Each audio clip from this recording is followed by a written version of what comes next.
Friends, half-orcs, countrymen, lend me your pointy ears.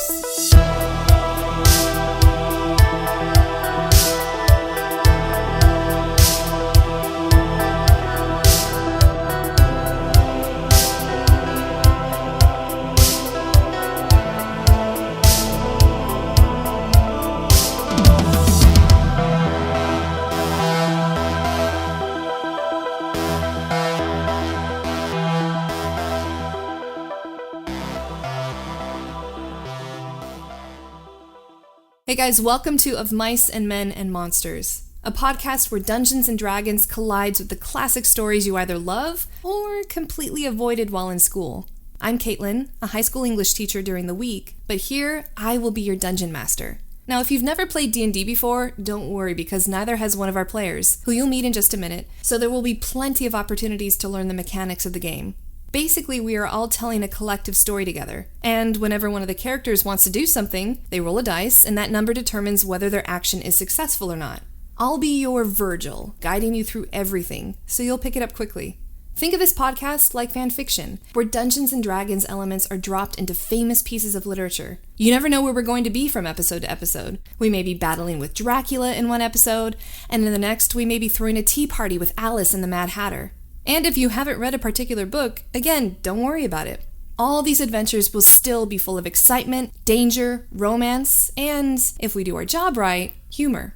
But hey, if after listening to these adventures you want to go and read a classic piece of literature for yourself, well then I will have done my job, both as a DM and as an English teacher. Now let's introduce our players who will then tell us a little bit about their characters.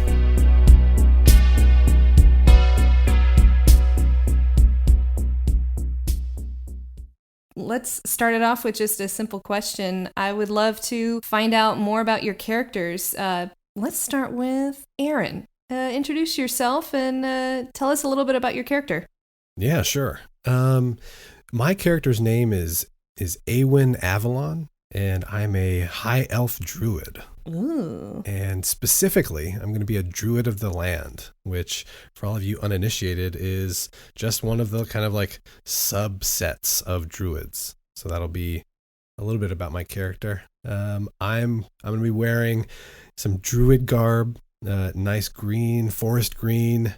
I have a nice big staff and some pointy ears. You gotta have pointy ears. What? A blue skin? Yeah. Pointy ears, and my skin is a tinted blue. I'm actually considered a silver elf. I don't know if that is much of a big deal or not, or a moon elf, depending on who you talk to. Is that a druid thing, the blue skin? Or all I know is Keira Knightley was blue in the King Arthur movie, and I thought it was a druid thing.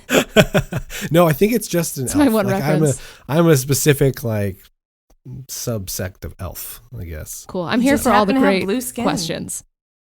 Seriously, ask him away. Ask away, Kimmie. I have no answers. Yeah, is there anything what's something that maybe stands out to you about the kind of sect of elf you are, or the kind of druid that you are, that kind of makes you different from other druids or other kinds of elves? Well, you see, my blue-skinned druid or my blue-skinned elf race gives me the ability to do more magic. And so I get an extra cantrip. But besides that, some actually cool stuff is I'm more of an urban druid. So I was kind of... That's not funny. I'm sorry. It's just so cool sounding. Okay. I was kind of trained up in the forest, as all druids are, I guess. But I really am kind of back to the streets. Step up to the streets, as a druid. Mm-hmm. Yeah, and this was a homebrew you were looking at, right? Yeah, so there's some interesting home brewery that's kind of in there. There's something called the Circle of the Hedge, which I might pull a little bit from if Kate is okay with that. I am totally okay with that. I am all about that homebrew, so let's do it. So that allows me to pick some different stuff I think at level 3, I can change up some of those spells to be more urban instead of, hey, we're next to a tree, let me talk to the tree really quick, something like that. All right, I'm so sorry. I need to go back for a sec. You guys have explained homebrew to me twice and I keep forgetting. Yes. Can you define homebrew for me and hopefully the other people who don't know what that means, other than maybe a nice beer? Of course a nice beer, and that's going to be involved in some way or other. But the most basic way I can put it is that with Dungeons and Dragons, and we're playing 5e, is a set of rules. There are specific standards that are put into play. And so what you can do with homebrew is put your own twist on it, kind of create your own class or create your own race or put a twist on just pre-existing standards. And then really homebrews can be just like slight twist to it. It's like, I'm gonna have my druid, even though it says like I can only typically go through these specific types of animals for wild shape. I'm gonna add a badger and a honeybee to it as well. So you can do something like small like that. Oh, you're gonna be a honeybee, the flat-legged bumblebee. Yes. Or you can go as big as like I created this brand new type of character and I want to test it out here, never before seen. So I'm all for like creativity and trying that out and bending the rules a bit, within reason. I don't want to break the game where it's not even fun anymore, but, so homebrew gives a little bit of originality to the players and lets them make the rules themselves as well. Yeah, it helps you kind of like make it our own. Kind of, you can add your own kind of flavor and something special to it. Like Katelyn said, within reason, like you don't want to break the game and make us like some like, I have this invisibility cloak or something like that, where it's like that actually might exist in the game for all I know. There's so many items. There is. Oh, that does exist. Oh, okay. I should have known. A very rare item indeed. Well, then certain things where it's like that's not even. I can't even kill you, or there's no threat to hurting you because you have this super powerful, ridiculous item. Overpowered. Yeah, I think like the original game was really, I mean, because there was no internet or anything like that in the 70s, it was we wrote down all these rules and then we kind of handed them out to our friends and it grew from there. And so people would have their home games and they're like, oh, this isn't part of the original. It's kind of like when you play beer pong. It's like house rules. Mm-hmm. Yeah. So that's or how many iterations of King's Cup there is. My goodness. Yes. But I love that. It's a lot like, which reminds me of you calling yourself like Order the Hedge, or what'd you say with Hedge? Yeah, Circle of the Hedge, I think. Circle of the Hedge. It just reminds me of like the idea of hedge witches, like people who live on the edge and kind of don't exactly follow any like formal training and figured it out themselves. That's what I'm liking with that idea of homebred. Yeah. Yeah, oh, no. I'm totally hoping like since you're kind of like that circle of the hedge, that even if we're in say like a city and it's like paved sidewalks, but there's some grass or like dandelions or that type of I forget the name of it. It's a weed, the type where you blow and you make a wish. What is that called? Oh yeah, the dandelion. It's a dandelion. Oh, it is a dandelion. Okay, I just think of it as only yellow. You got it, girl. All right. Anyways, kind of like that, and talk to the dandelion, talk to the weeds, man. In an urban way. Mm-hmm. Tell me more about Awen, like the way you kind of described a little bit about how he looks, or maybe even like his personality kind of style, like whatever you want to share about him, just a little bit more to get to know who he is as a character. Oh yeah. So Awen, I guess, is this confident, trained druid who's on the precipice of becoming a fully actualized druid. And so both elves and druids have this kind of initiation to come into both adulthood and their like kind of full druidhood, for lack of a better term. And that is that they have to go out and do something. And so I guess Awen has been in the woods for a while, hanging out with nature, and it's now time for him to go out and have an adventure, to go out and find some stuff that we'll get into in the game. I can talk about it a little bit now, but and as a druid, as an elf, I'm like about 100 years old, so that's like right at the end of adolescence and into adulthood, from what I understand. Mm-hmm. So I'm really kind of on the edge of a few different things, which is cool. Yeah, totally. I think we'll leave it at that because I do want to have a bit of mystery as to his motivations and get into that, like naturally peel that away. So we'll stop that. Although I gotta ask, you said druid garb. What does druid garb look like? Do you have like any idea what that's gonna be? Yeah, so I mean, like robes, like druid robes that are like dark forest green, almost like a brown, long flowing arms, strangely individual legs on his garbs, but how does that work? It's druid magic. That's all we know. So like a jumper? Is he like looking fabulous in a jumper? He might be in a jumper. Rocking a romper. We don't know. We don't know. It's druid Kate magic. took that apart real fast. Yep. Makes me think it's like jumper. just the perfect thing to wear to a wedding until you have to go to the bathroom. You're like, well, now I have to take everything off in order just to pee. I wear diapers. This is the whole point. All right. You would question Good things time. when you're If sitting you've at never your had- if you've never office, worn a diaper. like half naked in the bathroom, being like, "Why did I wear this today?" Every time. No, Yep. just me. Cool. Oh no, not just you. Every day. Not just you. Every Every woman who wears a jumper in these current times. You know. Thanks, Aaron. Next, I'd love to hear from Kimmie. Tell us a little bit about your character. Introduce her to us. Okay, there's layers, and I don't know how far back, so I'm gonna start, and you tell me to stop Layers. peeling when you're done. Okay. So my character is a young woman. She is probably like 17 to 19. I should actually choose an age. I don't have to be like 17 to 19. But you know what? Actually, she doesn't even know her age. So she is about 17 to 19. Whoa. She is, her name, oh man, I'm going to laugh at myself. I'm so new to this, making up this character. I'm like, is this how you do this? Her name is Penelope LaRoche Vanderhoot. Oh, Nailed it. Very Wow. silly name. Nailed It's a it. very silly name. It is potentially a reference to 30 Rock, but we'll leave it at that. Okay. But she basically she's upper middle class merchant family, but we find out very quickly that that is what she's trying to portray about herself, but she is actually comes from she's a rogue. She comes from a rough orphan kind of. You told me the term for this, and I can't remember. What is it? Street Urchin? Street rat. She's an Urchin. urchin. She was an Street urchin. rat. Yes. We'll go with street rat. Raised amongst a lot of artful dodger type children being trained to pickpocket and steal and work their ways into different situations where they can con and steal things. So that was her past, and she's trying to get away from that past.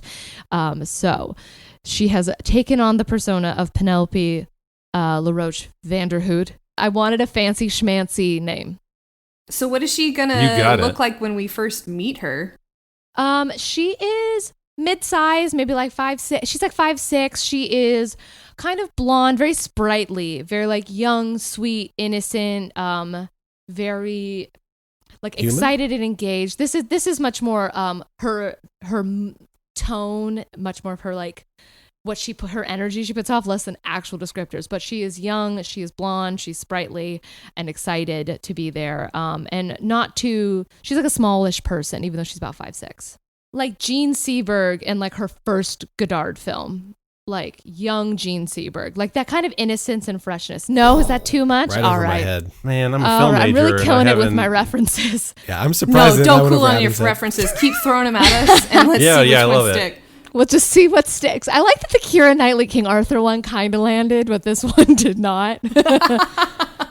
That's the level we're at. We're like, okay, we can do That's fair. that That's the one. level I'm normally at. Mm-hmm. Okay, cool. Thanks, Kimmie. Adam, tell us about your character. So I will be playing the role of Bertram. He is a warforged sorcerer. And Whoa. basically so for people who don't know also, a warforged is basically a robot. So that's why Bertram's actually Sick. an anagram that stands for bioengineered robot tailored to respectfully assist the master. So yeah, Whoa. basically I made a robot butler. He grew up as A Roe Butler. so the idea with Well done. with Warforged, it's kind of baked into the name. The idea is that they were most of them are made for like war and battles to fight. But there's a makes small sense. sect of Warforged they're called envoys, and basically they were made with a specific purpose or a specific like trait or Bespoke. a trade. So mine was made. It's an envoy. So he was made to be a servant. So that's why he's not the stereotypical warforged, hulking, fighter. Yes. My guy is 7 feet tall and like a beanpole. He's like Wow. super super lanky, and he's like made of like black steel. So he's always looks very proper, and like the way he was crafted, his chest plate looks like like lapels of a coat, and it looks like a tuxedo, and he's very lanky. He might have some like kind of puffy white sleeves. And my favorite part is that he has this big collar behind his head that's adorned with like different flowers that grow out of it. So think kind of like Midsummer when she, at the very end when she was like covered in flowers. Gosh. So kind of like that, but just like behind his head, this it's an Elizabethan frill. The collar. Exactly. Why does he have that? So because it's cool. Yeah, so I think a lot of the way that he was made to be a servant. A lot of that are like herbs and spices and things that kind of grow out of there. And so he can like take that and put them into like tea or recipes if he's making something. So that's it kind of comes from that, where it's a way that he was built to like serve and to help people. And so he served this family, and I won't get too much into them. I can get into that later. But so you're like a butler Monstar with a neck garden. Yes, that is Monstar. Is that a Space Jam reference? Space Jam. Yes. Yes. Spot on. Well done. 7 feet tall. Yeah, just a very very tall and this lanky and kind of gangly. Like his arms almost like reach like to his knees, but he's also very like timid. Like he was made to serve a master, but his family is all like passed away now that he was to serve. So now he's like leaving like the manor for the first time, and he's like he was this robot built to serve, but now he doesn't have a master to serve anymore. So it's his first. So when we meet him for the first time, he's like out on his own, kind of aimless and not knowing what to do. He doesn't have a purpose anymore. Like with Envoys, you're built with a purpose, and now that purpose has been taken from him. That's so interesting, though. Like, what a unique tension of like the thing you were made to do, you can no longer do. So who are you? Right. So I think that'll be kind of a thing that happens throughout his story of like him figuring out what he's supposed to do and who is he kind of. I think he's like 100 years old because he's been with his family for a long time. And what's your class again? Sorcerer. Okay. And I think that doesn't normally make sense with like Warforged, but that's also a thing with his like background that'll come out of like how that came about. Mysteries. So I'm already seeing from the little that you guys have shared a lot of possibilities for some fun interplay between the three of you, and there's going to be a lot of, it seems, finesse in how you guys are going to have to get through challenges. I don't really see a tank in any three of you right now. We'll see how that maybe progresses. Tank? Yeah. Yeah. Right. So right. I don't see anything. Yeah. You're welcome. Yes. That's great. My purpose is showing. Kimmie, as soon as you want to know, you ask. Aaron, you want to explain this one? Yeah. Tank is like if you're getting hit by some kind of enemy, a tank is the one that runs up and takes all of the damage, and they're like a character shield for everyone else. So if your sorcerers are in the back doing magic, they're built really strong. Yeah, they're built to like withstand punishment. Like the Earthbender in Avatar Airbender. That's right. Yeah, that's right. Toph. Yeah.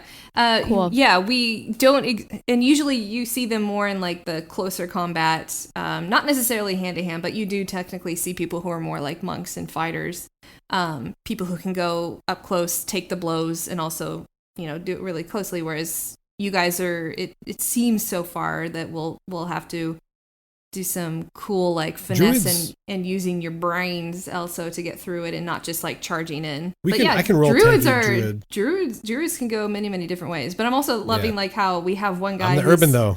Yes, the urban druid. We can't forget that. Chilling. I'm in the city. Forget. It's all right. We'll all die downtown. episode 2 because we're all just like, God, I haven't made a new character in such a long time. My HP is 7, and that just seems like one hit and I'll be dead. One hit wonder. My character is super weak. You're but so man, cute. He can make a Your good cup of character's tea. huge and menacing looking. Ooh. I know. So I'm looking forward to seeing what that's going to look like, because the makeup of a party, with especially with their classes, can really morph how encounters or fights are going to look like, and also just how you guys will solve problems. So we have a sorcerer, we have a druid, and we have a rogue, and we'll see how that goes. It's a good bunch. Yeah. Is there anything that you would want to share or discuss for the audience to know? It could be something about your expectations or your hopes for this podcast, or it could be something with regards to literature, since this is a Dungeons and Dragons podcast that blends storytelling and the specific classic literature that often is taught in school, and I'm doing that from a English teacher perspective. Is there anything you want to talk about in that realm as well? I didn't read a single book in school. I was such a bad student. So if there's like not the a big single plot wait, points would you even that, like try? Everyone knows. Would you even like try you know, to read like the Spark Notes and pretend you got it, or? Yeah, I guess like we would be reading like, I don't know, the Black Cauldron or something like that. I'm like, oh shoot, I have to take a test on this. I better read the Spark Notes. So I would like quickly, I would Google, this was like Web 1.0. So I'm just like trying to find the Spark Notes really quick. Now I think there's like Blink and like 800 other like digest apps that you can use. But yeah, Spark Notes. I read Spark Notes, and sometimes I just would BS like the tests. So yeah, I guess like if there are big like plot points that like everyone's gonna know about, like I'm definitely gonna walk into that hole. Like, oh no, there's a big hole that was there in the book for the last 80 years, and I will definitely step into it. Wait, you mean like Dr. Jekyll and Mr. Hyde are the same guy? What? Yeah. Oh god. Yeah. See, plot twist. Oh gosh, this is right. Fight Club. Good to know. I'll say to jump in. I feel like to hear a little bit about the intention like of the podcast, because there's a lot of like D&D podcasts out there, and I feel like when Kate and I wanted to like start something, we wanted to do something that kind of married our passions and things that we were enthusiastic about. And one of them was obviously D&D, and finding an excuse to hang out with our friends and play games, and D&D is so much fun. But I feel like we also have this passion, obviously, as Kate as an English teacher, and me as trying to be writer and someone who loves classic literature, even though I was like Aaron in high school and didn't, when you're forced to read a book, like nothing's worse kind of like to being forced to read a book, but when you get to choose what you read and you find it later, like I found so many more classic books that I skipped over in high school and went back to and read because on my own time because it was fun. So I think that the intention of this is, if you have read the classic book or if you haven't, it's just a new way of playing D&D in these different worlds that people might love and already know from books, or might not know and might then be interested to then go check out that book later and try something new that they haven't before, or read a classic book. I think Kate and I are just big proponents on reading and the importance of that, and I just hope that kind of it stirs that up maybe in people who are coming here because they're book lovers, or maybe out of this they'll become book lovers as literature is like a Trojan horse that's kind of like put into this D&D podcast, and will surprise people to like these classic novels that I hope people will check out and enjoy. The teacher in me is totally hoping that one of the stories that we feature on here will sound so interesting to someone that they actually go to a library or go online and buy it for themselves and actually read it. But we'll see. And I do say that I'm doing it first and foremost, like looking at the lens of a lot of classic literature that is featured in high schools. And a lot of it's going to be older because I'm needing to pull from stories that are old enough to have open licensing for me to work with. Public domain, yeah. Yeah, that's in public domain. But I do know that the curriculum of American high school literature is very skewed. And so I'm also hoping to find other things that are old enough that feature writers of color, female writers, genres that aren't usually featured as well. Or just little known works by maybe some famous authors that people, everybody is very familiar. A really basic example. Everybody's really familiar and knows, like, usually in 9th grade, you read Romeo and Juliet by William Shakespeare, but he did many other things. And he also had contemporaries that aren't as well known who wrote at the same time, who had just as interesting and fascinating plays to look at as well. So I'm going to be mixing in that's the novel I never read in class. Because honestly, Adam, you are not alone. Like, you can tell. A majority of students don't. There are dozens of us. Dozens! Yeah. Dozens! Tomorrow. But then I want to weave in some stuff that's not well known and go from there. Yeah.